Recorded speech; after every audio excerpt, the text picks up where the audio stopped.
ये कहानी एक नेक दिल लड़के अली की है, जो अपनी दादी के साथ एक छोटे से गांव में रहता था। अली को जानवरों से बहुत मोहब्बत थी, और वो अक्सर जंगल में जाकर उनका ख्याल रखता था। एक दिन अली को जंगल में एक जख्मी चीता मिला। इसका पंजा जख्मी था और वो बहुत तकलीफ में था।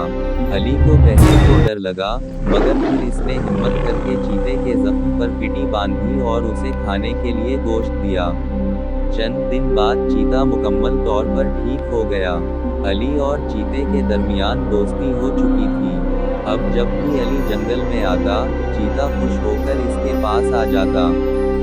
एक दिन अली बाजार जा रहा था कि रास्ते में कुछ डाकुओं ने उसे घेर लिया। वो इसका सामान छीनना चाहते थे। अली खौफजदा होकर मदद के लिए चीखा, मगर आसपास कोई ना था।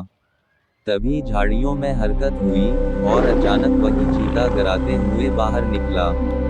डाकू चीते को देखकर खौफजदा हो गए और एक दूसरे को ढूंढने लगे। चीते ने जोर से धाड़ मारी और आगे बढ़ा, जिसे देखकर डाकू अपनी जान बचाकर भाग निकले। अली हैरत से चीते को देख रहा था। आज इसकी नेकी ने इसकी जान बचाई थी। अली ने सीखा कि मेहरबानी का बदला हमेशा अच्छाई में मिलता है। जानवर भी मोहब्बत को महसूस करते हैं और वफादारी का हक अदा करते हैं। आज अली और चीते की दोस्ती हमेशा के लिए मजबूत हो चुकी थी।